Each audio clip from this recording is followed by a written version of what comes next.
Shalom Bapak Ibu dan Saudara yang terkasih di dalam Tuhan Yesus. Pada saat ini saya akan menyampaikan renungan dengan judul Ini Aku, Tuhan utuslah aku, diambil dari Yesaya 6 ayat 8. Bacaan Alkitab secara lengkap sebagai berikut. Yesaya 6 ayat 1 sampai 8. Dalam tahun matinya Raja Uzia, aku melihat Tuhan duduk di atas tahta yang tinggi dan menjulang, dan ujung jubahnya memenuhi bait suci. Para serafim berdiri di sebelah atasnya, masing-masing mempunyai 6 sayap. 2 sayap dipakai untuk menutupi muka mereka, 2 sayap dipakai untuk menutupi kaki mereka, dan 2 sayap dipakai untuk melayang-layang. Dan mereka berseru seorang kepada seorang, katanya, Kudus, kudus, kuduslah Tuhan semesta alam. Seluruh bumi penuh kemuliaannya.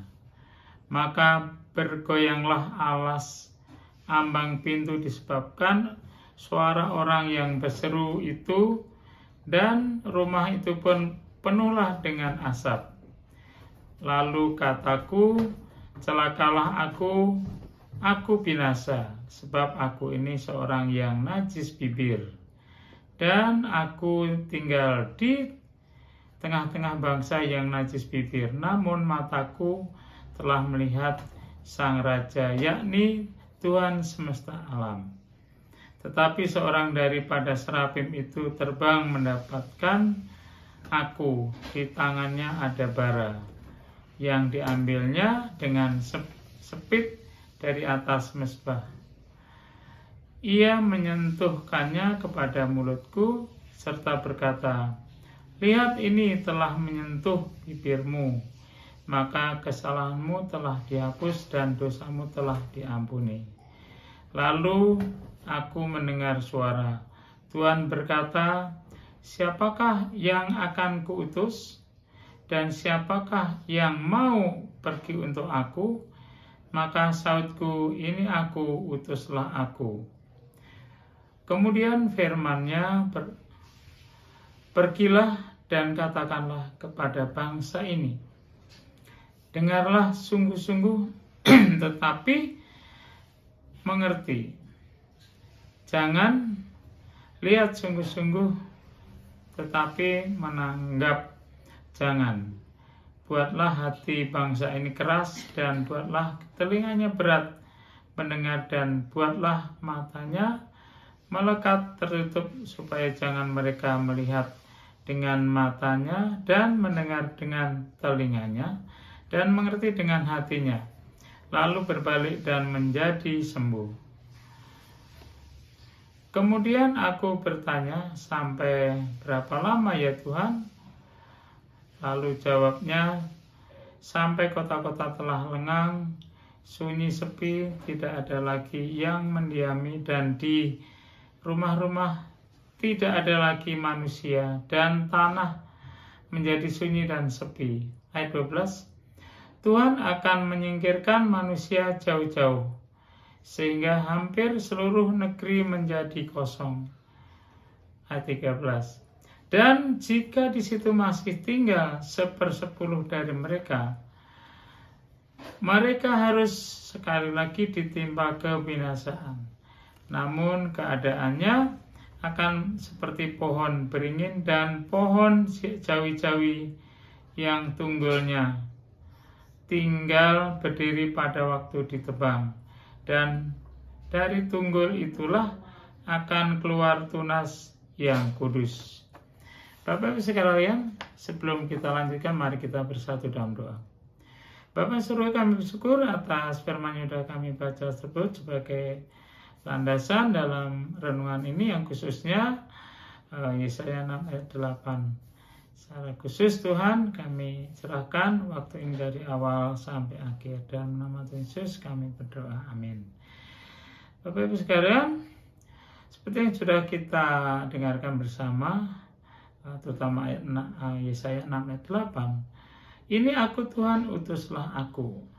Kalau kita melihat ayat ini atau petikan ayat 8 dari Yesaya 6 ini, tentunya kita akan ingat bahwa banyak orang yang mau diutus Tuhan untuk memberikan firman bagi orang-orang yang berusaha. Kadang-kala kita masih mengalami suatu kesulitan, suatu hal yang masih ditunda-tunda.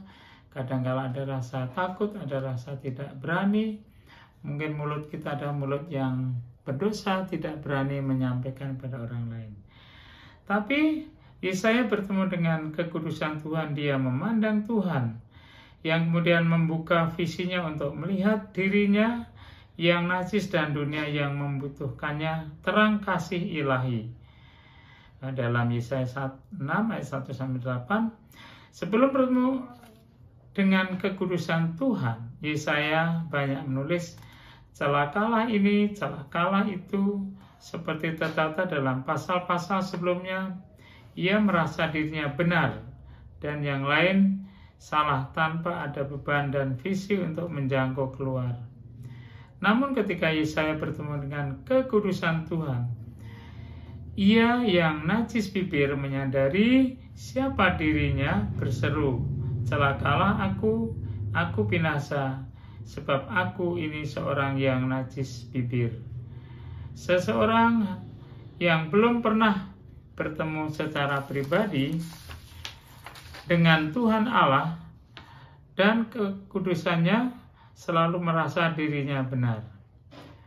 Pembenaran ini yang terrefleksi dalam kenajisan bibirnya, selalu mencari-cari kesalahan orang lain, menuding dan juga menghakimi orang lain. Kekudusan Tuhan akan menyucikan bibir najis yang hanya memaki, memfitnah, menambah krisis, menjadi penderitaan yang mengiris hati orang lain dan sesama tubuh Kristus. Kekudusan Tuhan akan membuat seseorang dapat berkata melihat kehinaan dan kekotoran dirinya sendiri. Bapak Ibu sekalian, kekudusan Tuhan adalah cermin yang paling tajam untuk berkaca. Orang yang belum pernah berkata atau berkaca kepada kekudusannya hanya akan melihat celaka dia, celaka itu, celaka ini.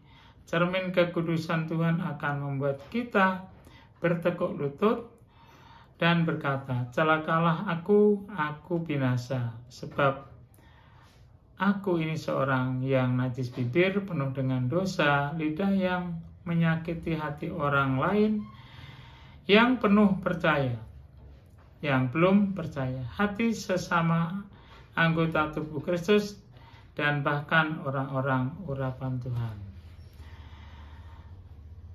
Kekudusan Tuhan akan menelanjangi dosa najis bibir yang menyerang legalitas urapan Tuhan atas hamba-hambanya karena iri hati dan dengki atau kebinasaan buruk menggosipkan orang lain.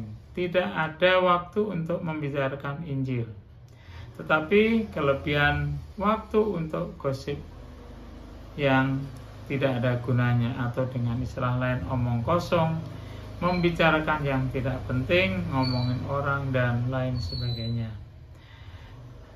Bapak Ibu sekalian dan saudara yang terkasih, celakalah orang-orang demikian jika tidak bertobat. Di sini ada Miriam dan juga Harun iri hati terhadap Musa dan mengatakan karena Musa lebih dipakai oleh Tuhan. Jadi ada timbul kecemburuan. Mereka kemudian dihajar Tuhan dengan penyakit kusta dalam Bilangan 12. Terkena penyakit kusta berarti tidak tahir dan tidak layak untuk melayaninya. Firman Tuhan mengingatkan, jangan mengusik orang-orang yang kuurapi. Seperti tertulis dalam Mazmur 105 ayat 15. Akhirnya setelah proses penyucian Tuhan di hadapan cermin kekudusannya, mata kita terbuka melihat dunia yang perlu jamahan kasih-Nya. Setelah seseorang disucikan di hadapan kekudusannya, Tuhan, ia akan diampunkan atau dimampukan mendengar panggilan Tuhan. Siapakah yang akan kuutus dan siapakah yang mau pergi untuk aku? Dalam Yesaya 6 ayat 8 ini adalah suatu perintah di mana berlaku untuk semua orang untuk mau dipakai Tuhan dalam memberitakan keselamatan. Tidak pandang itu anak kecil, remaja, pemuda, bahkan orang dewasa dan juga hamba Tuhan sekalipun. Kerinduan untuk menjadi saluran berkat akan mengalir dengan melimpah, dan dengan segenap hati seseorang dapat berkata, "Ini aku, utuslah aku." Inilah respon yang asli dari seorang yang mengalami kehadiran Tuhan, yang mengubah hidupnya, pertobatan, keinsapan akan dosanya, merendahkan hati di hadapan Tuhan, disertai dengan suatu penyerahan hidup yang berlandaskan dari kerinduan menyenangkan Allah. Orang tersebut akan mengatakan, "Ini aku, Tuhan utuslah aku," dan bukannya mereka, "Ini aku, utuslah dia."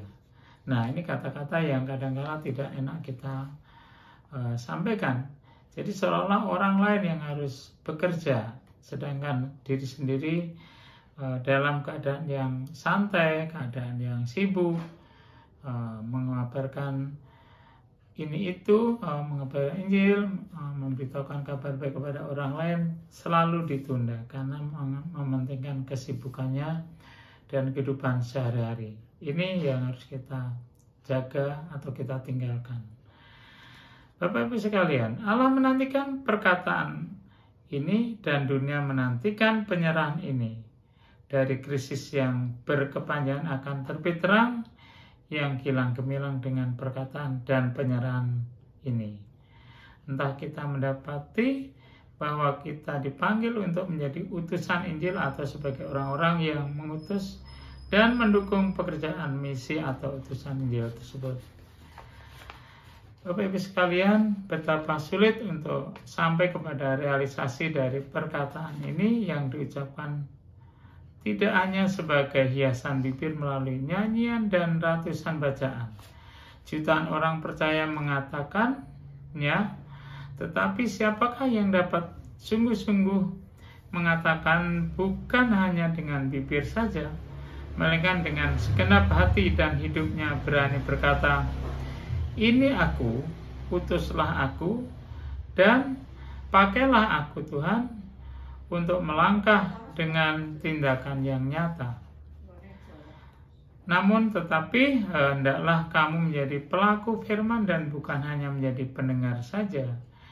Sebab jika tidak demikian kamu menipu diri sendiri. Ini tertulis dalam Yakobus 1 ayat 22.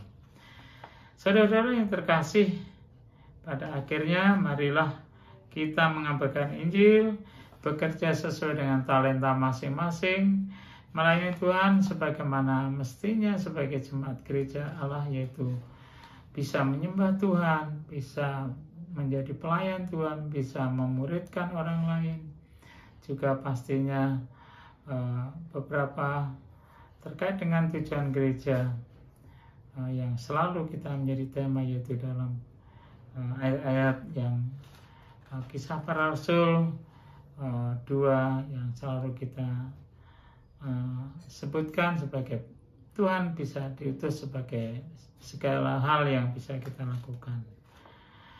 Juga saudara yang terkasih, sekali lagi mari kita mengabarkan Injil Tuhan supaya banyak jiwa yang mendengar firman tersebut dan juga bisa menjadi percaya.